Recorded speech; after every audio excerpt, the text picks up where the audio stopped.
Olá, está começando o Boletim de Notícias. Eu sou Marília Schesch e te faço companhia a partir de agora. Neste final de semana, o Papa Francisco realizou a canonização de 10 novos santos, incluindo a primeira uruguaia da história. De acordo com o Vaticano, cerca de 500 mil pessoas acompanharam o evento. O Papa Francisco canonizou neste domingo 10 novos santos, na primeira cerimônia do tipo desde o início da pandemia de Covid. A religiosa ítalo-uruguaio Francisca Rubato se tornou a primeira santa do país sul-americano. Também faziam parte do grupo o francês Charles de Foucault, o jornalista holandês Titus Brandsma, executado em um campo de extermínio nazista em 1942, e Lázaro, um mártir indiano do século XVIII. Os retratos dos 10 novos santos foram posicionados na fachada da Basílica de São Pedro.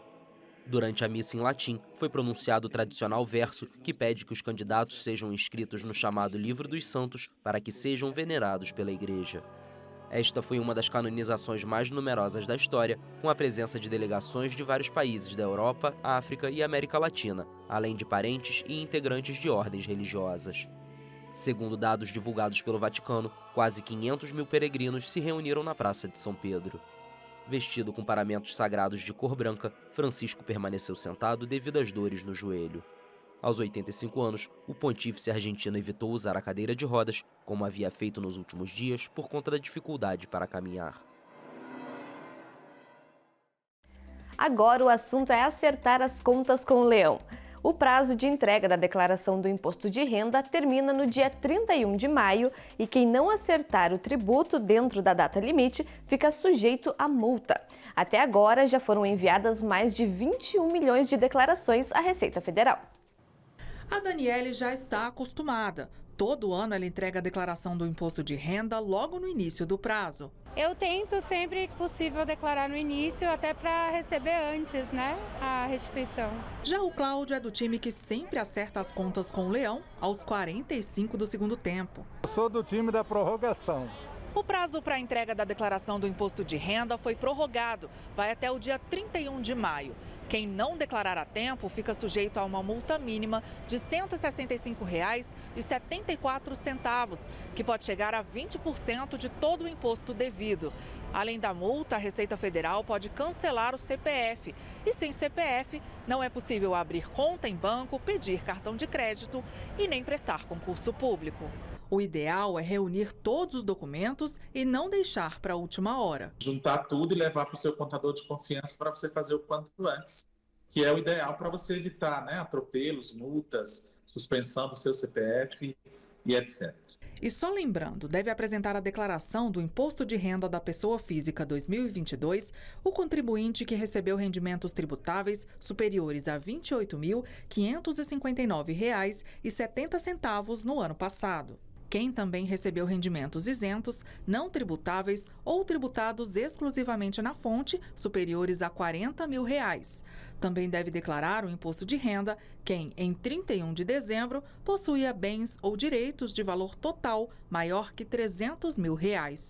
E para quem tem dúvida na hora de preencher a declaração, a Receita Federal disponibiliza canais de atendimento presencial e online. Seja o canal por aplicativo, seja por e-mail, seja no site com perguntas e respostas, com chat em tempo real. O importante é que a Receita Federal está preocupada em dar todas as orientações para que o contribuinte possa preencher com precisão as suas declarações.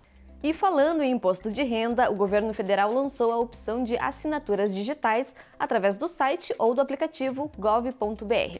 Essa nova possibilidade deve facilitar as ações como declarar o imposto de renda ou fazer requerimentos junto ao INSS. A ideia da assinatura digital é tornar a vida do cidadão mais fácil.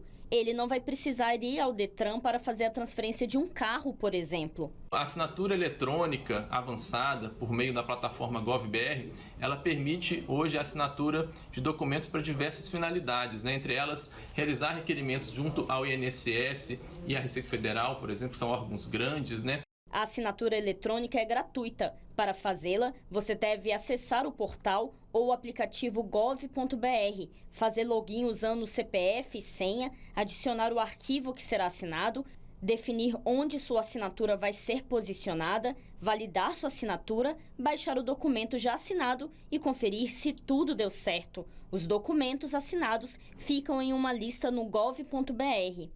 Para assinar digitalmente, é preciso ter a conta prata ou ouro na plataforma. Para isso, é preciso entrar no aplicativo gov.br por meio de biometria facial ou optando pela identificação por seu banco. Para o Paulo, a novidade facilita a vida de empresários e contadores. Esse passo é muito importante no processo de desburocratização dos procedimentos para a constituição de empresa, alteração em baixa perante as juntas comerciais. O governo federal já investiu R$ 43 milhões no projeto do portal gov.br, com a centralização de cerca de 1.600 sites. São 4.900 serviços disponíveis, 74% deles totalmente digitais. O governo digital do Brasil já é reconhecido como o primeiro das Américas, né, estando à frente de Estados Unidos e Canadá, por exemplo, e o 7º do mundo.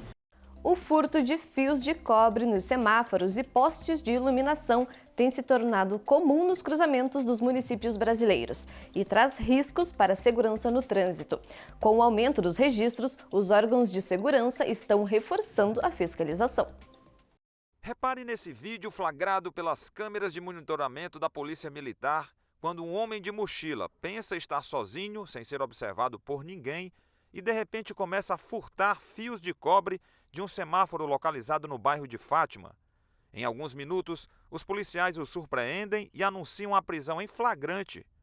Esse tipo de crime tem aumentado consideravelmente nas estatísticas dos órgãos de segurança. Na captura do homem de 30 anos, a polícia encontrou sacos de lixo com vários metros de fios que já haviam sido furtados em outras ações.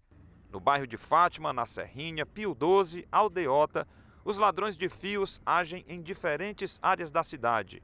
A Polícia Civil, através da nossa delegacia, a fim de combater os furtos e receptações de fios elétricos e materiais de telefonia, bem como cabos ópticos, tem realizado com frequência fiscalizações em sucatas de reciclagem.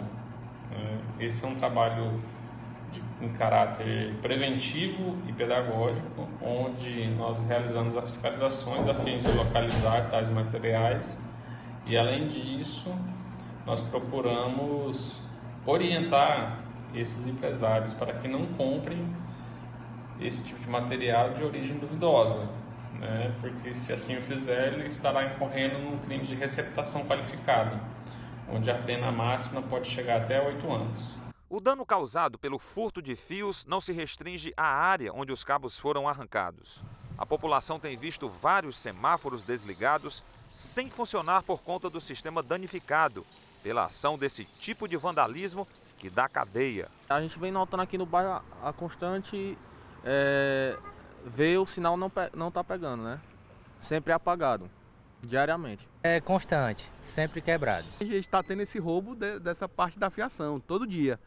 A MC vem e ela organiza, né, na parte, realmente no caso do dia posterior, mas à noite já o roubo novamente dos fios. Resumindo, essa semana foi de segunda a hoje, realmente todo dia. Além do trânsito, a rede de energia elétrica também é atacada. Risco para a iluminação pública e a vida de quem se aventura em furtar os fios. Essa é a sala de comando da Companhia de Distribuição de Energia Elétrica. Aqui é como se fosse o coração da empresa. E nesse painel aqui registra toda a rede de energia elétrica da população. Quando um fio é furtado numa determinada esquina, por exemplo, um quarteirão inteiro pode ser prejudicado. E muitas vezes a operação para consertar esse problema pode demorar várias horas. Essas pessoas, né, quando elas, de novo, se aventuram, né, a furtar energia, elas acabam gerando um curto-circuito, gerando um problema no sistema e isso gera uma falta de energia para várias pessoas, né? Aí a gente tem que mandar uma equipe até lá e nem sempre assim é só emendar um fio. Às vezes eles danificam alguns equipamentos nossos e esses equipamentos têm que ser substituídos para a gente restabelecer a energia das pessoas. Os furtos provocaram também uma rede de fiscalização e monitoramento 24 horas entre o poder público, governo, prefeitura e órgãos prestadores de serviços públicos. O que a gente tem feito é recolocar o equipamento e colocar uma proteção. A gente tem demandado todas as forças de segurança, inclusive conversei com a governadora para que a gente pudesse fiscalizar, botar lá uma câmera, já tem ronda passando lá mais amiudamente. Em Santa Catarina, um pé de mamão chamou a atenção pela quantidade de frutos. São mais de 400. Veja só. Aqui na propriedade do seu Chico e da dona Gerda, volta e meia a natureza surpreende. Essa raiz aqui, por exemplo, a família encontrou há mais de 10 anos e achou muito interessante. Essa raiz aqui, daí a gente não acha o fim e nem o começo, daí, né? Isso é natural, assim, natureza, né? E aí guardou? Guardei e está aqui ainda. Bem mais recente é o pé de mamão, que trouxe nossa equipe até aqui, no Ribeirão Vitória, em Braço do Trombudo. Olhando assim, já dá para ver que ele é diferente. Todos esses galhos fazem parte da mesma árvore. E olhando um pouco mais, já se percebe também a quantidade de frutos. Muito mais do que normalmente se vê em um mamoeiro. Olha, nós contemos um pezinho de 80 frutas. E os outros daí nós não contamos, mas nós estamos calculando 500 frutos. E tudo começou com apenas um mamão que foi comprado no mercado. O seu Chico e a dona Gerda jogaram os restos da fruta num terreno cheio de pedra, sem nenhuma expectativa de que eles fossem se tornar uma árvore. Mas aí, quando a mudinha apareceu, eles começaram a cuidar dela. O que ninguém imaginava é que ela fosse crescer tanto e que seria tão resistente.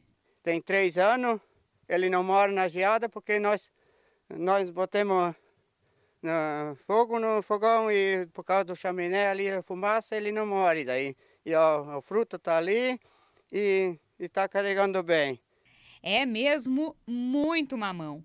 E se muita gente se surpreende com tanta fartura, a dona Gerda teve a difícil missão de descobrir como aproveitar tudo isso. Daí eu faço mousse e cozinho ele primeiro, depois eu passo no liquidificador com 5, 6 mamão e 1 quilo de açúcar, né? Daí ficou mousse assim que nem isso aqui, ó. E aí o pessoal vem aí para comer o mousse? Só vem para comer mousse aí, né? Porque ele é tão gostoso, né? Que eu nunca fiz, né? Primeiro tempo, né? E tem mousse aí para comer o ano inteiro? O ano inteiro, né? Porque tanto mamão que nem ali tem, né?